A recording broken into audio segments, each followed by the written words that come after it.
एक ऐसा सन्यासी जो अपने वैराग्य, ज्ञान, विवेक, ध्यान, साधना की सुगंध से प्राणी मात्र को आत्मानंद की अनुभूति करा रहा है। एक ऐसा प्रवचनकार जिसके प्रवचन श्रवण के लिए हर जाति, संप्रदाय, समाज, क्षेत्र के लोग आतुर रहते हैं।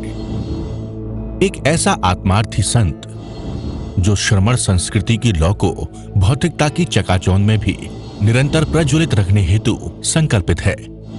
एक ऐसा आध्यात्म योगी जो अपनी ध्यान साधना के द्वारा पूरे विश्व को सुख, शांति, समृद्धि का मार्ग दिखा रहा है। एक ऐसा महासाधक जो भारतीय ऋषि परंपरा को पुष्ट रखते हुए साधनारत है। एक ऐसा समाज सुधारक जो अपनी परंपराओं के निर्वहन के साथ सामाजिक विसंगतियों, कुरीतियों, आडंबरों पर वैज्ञानिक तरीके से प्रहार कर रहा है। ऐसे महान व्यक्तित्व का नाम है आचार्य सम्राट पूज्य श्री शिव मुनि जी महाराज साहेब।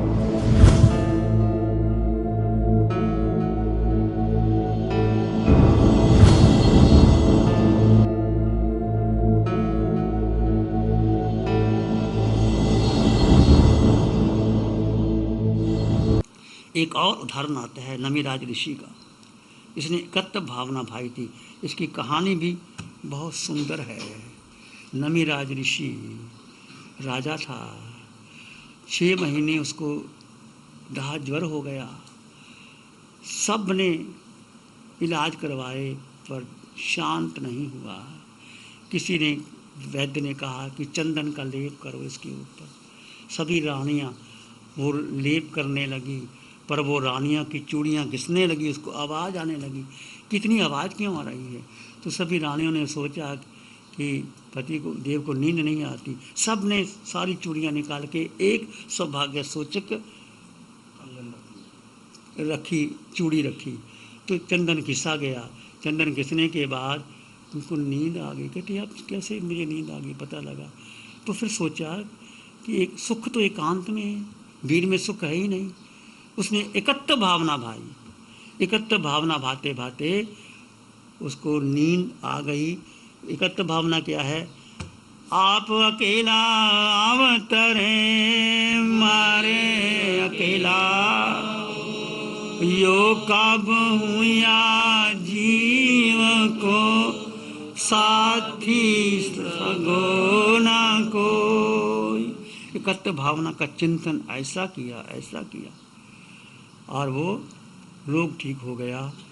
वो मुनि बन गया। और मुनि बनने के बाद और वो देव ने परीक्षा ली उसकी। और जब मुनि बनने से पहले कि मिथिला में आग लग रही है राजन, तुम कैसे जा रहे हो? उसने कहा मिथिला तजमानिए न मैं दज्जई। मिथिला जल रही है, मैं नहीं जल रहा। मैं तो आत्मा में सुख हूँ। जो जल रहा है वो मेरा नहीं, जो मेरा है वो जल नहीं रहा।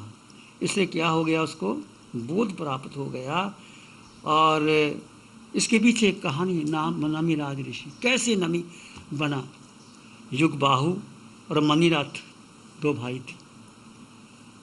दोनों राजा थे। युगबाहु की पत्नी बहुत सुंदर थी, उसका नाम था मदन रेखा। और मणिरथ उसका बड़ा भाई उसकी पत्नी से मोहित हो गया, उसको लेना चाहता था। छोटे भाई की पत्नी, बड़ा भाई मणिरथ, उसने बहुत हर तरह का प्रलोभन दिया। उसके पास सामान भेजना, हीरे जवाहरात देना, पर वो समझ गई थी कि इसकी नीयत ठीक नहीं है, वो उसके बस में नहीं आई। तो मणिरथ, जब आदमी के भीतर वासना का ज्वार फूट जाता है, फिर वो देखता नहीं कौन भाई है, क्या है, मैं कैसे करने का फल पहुँचा। तो मणिरथ ने सोचा युगबाहु को बाहर भेज देता हूँ युद्ध के लिए, मैं यहाँ रहूँगा। युगबाहु को बाहर भेज दिया। युगबाहु जीत के वापस आ गया। वो अलग महल में रहने लग गया। और मणिरथ ने सोचा कि अब मौका है कि भाई को मैं हत्या करके उसकी पत्नी से मैं भोग भोगूं, शादी करूं। अब जैसे ही मणिरथ ने सोचा, उस युगबाहु को मारने के लिए उस सीढ़ियों के ऊपर चढ़ रहा है। युग बुलाला है, युगबाहु तुम आ गए हो। मणिरथ ऊपर चढ़ता है।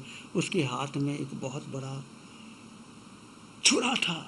जैसे सीढ़ियों में आया, उसने अपने भाई की छाती में छुरा घोंप दिया और वो खून निकल गया।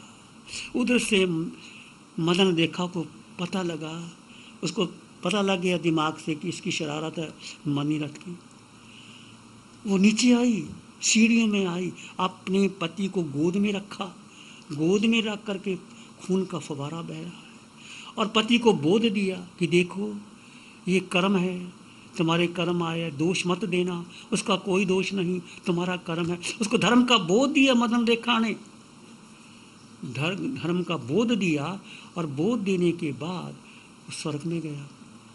और उधर से मनीरथ करने का फल बड़ा होता, घबरा गया कि मेरा पोल खुल जाएगा, मैंने भाई को मार दिया, सुबह सब राजपुरुष आ जाएंगे, मुझे पकड़ लेंगे। रात को निकल के जंगल के अंदर, जंगल के निकला, एक भयंकर सांप उधर से आ रहा, डसा, मर के नरक में गया। वो मनीरथ नरक में गया, युगबाहु का जीव देवलोक में। अब मदन रेखा ने सोचा, वो गर्भवती थी, अब सोचा कि मेरे रहना ठीक नहीं है यहाँ, मैं कैसे रहूँगी। और उसने धर्म का शरणा लेके साधुओं के पास दीक्षा ले ली। गर्भवती थी, दीक्षा ले ली। दीक्षा लेने के बाद बच्चा हुआ। बच्चे को उसने एक वृक्ष के नीचे रख दिया। उधर से एक राजा आया, राजा ने बच्चे को देखा, बच्चा बड़ा सुन को, देखो कैसी चांस मिलता है, ये होनी बनाती है। जैसे कबीर का पता नहीं, वो जुलाहा आया, नदी के किनारे देखा, कबीर को देखा, उसका नाम रखा, कबीर कितना ऊंचा उठ गया। उसके माता पिता का पता नहीं, कौन माता कौन पिता क्या ना। और कबीर ने ऐसी ऐसी बातें लिखी, हार जले जो लाकड़ी, केश जले जो घास, हार जले जो लाकड़ी, केश जले जो घास, सब तन जलता देख के, भया कबीर उदास। कबीर शमशान में जाते हैं, शमशान में जाके लाश को देखते हैं कि हाड़ जले जो लकड़ी, ये हड्डी मजबूत, इसको पाला लकड़ी की तरह जल रहे, केश जिसको मखमल के पाला, मक्खन मलाई खिलाया, ये घास की तरह चल रहे, हाड़ जली जो लाकड़ी, किस जले जो घास, शब्द तन जलता देख के कबीर उदास हो गया। ये शरीर लकड़ी की तरह जल गया, घास की तरह जल गया, शमशान में वैराग्य पैदा हो गया। तब कबीर ने ये दोहा लिखा, हाड़ जले जो लाकड़ी, केस जले जो घास, सब तन जलता देख के भया कबीर उदास। तो जब भी आपको वैराग्य ना आए, भगवान महावीर और बुद्ध लोगों को वैराग्य के लिए बुद्ध भगवान ले जाते थे। देखो वो सुंदरी अप्सरा जिसको हजारों युवक उसके पीछे जाते थे, आज उसकी लाश पर कोई कफन देने को तैयार नहीं है। देखो उसका रूप क्या था। ऐसे वैराग्य पैदा होता है शमशान में जाकर के। वही शमशान में सब माटी माटी में मिल जाती है, चाहे राजा की हो, रंग की हो, चोर की हो, सब की हो, तो शरीर के भीतर जो चेतना वो निकल जाती है, वो चेतना का मूल्य है। तो मैं कह रहा था, तो बच्चे को रख दिया, अब क्या करे। अब उधर से राजा आया, राजा ने बच्चे को देखा, बच्चा बड़ा सुंदर है, अपना लिया, अपना बन के उसको अपने घर रखा। वही नमीराज बना, वही नमीराज ऋषि बना, जिसको वो चंदन घिसती हैं, वो मदन रेखा का बेटा था। मदन रेखा साध्वी बनी।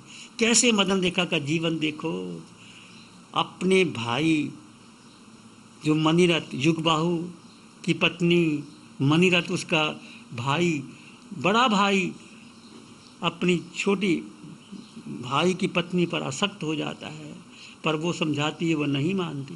आखिर जब वो अंतिम समय पता लगा, गोद में उसका सिर पड़ा है, पता है उसको कि भाई ने हत्या की है, पर उसको कहा तुम द्वेष मत करना, तुम अंतिम समय सलेखना आलोचना कर लो कि ऐसे ही होना था, हो गया, तुम मैत्री भावना कर। उसने मैत्री भावना करी, वो देव बना। देव बन करके फिर मदन रेखा के पास सिर झुकाता है कि तुम मेरी गुरनी थी, तुमने मुझे शिक्षा की, रक्षा दी।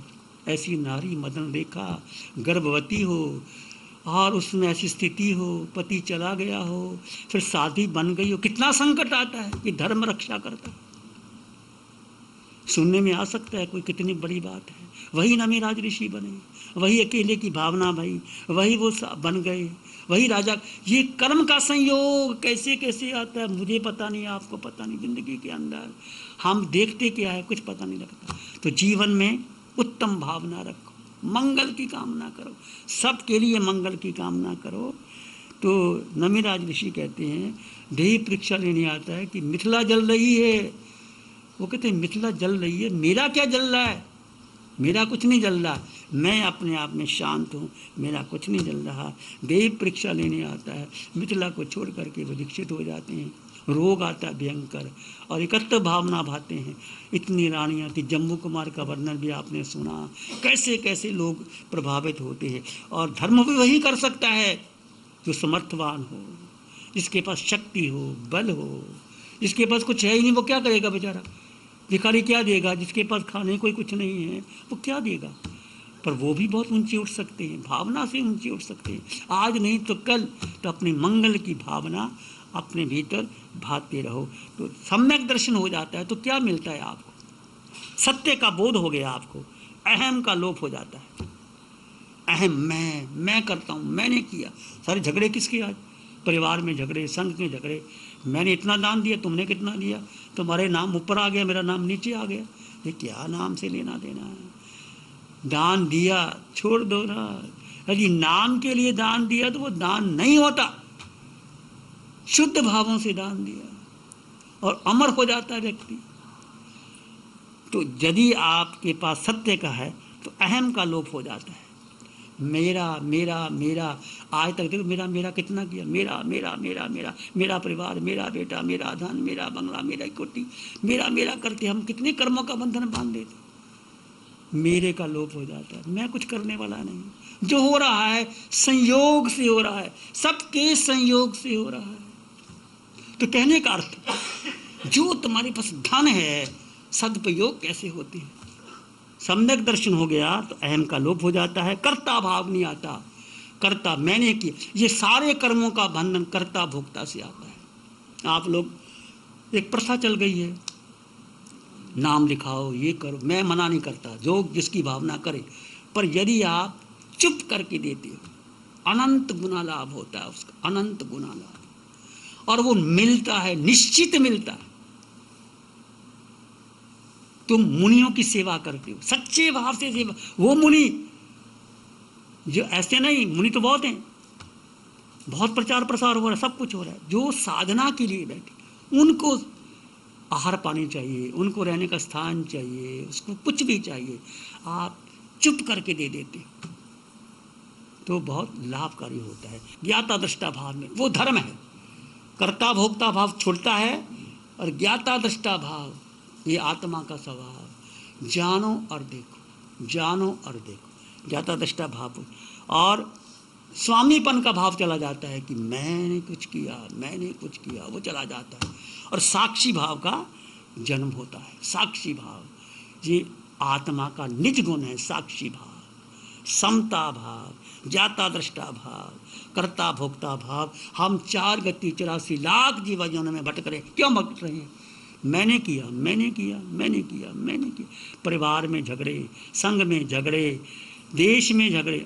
आज पूरे देश में या विश्व में क्या हो रहा है? क्यों युद्ध हो रहे हैं?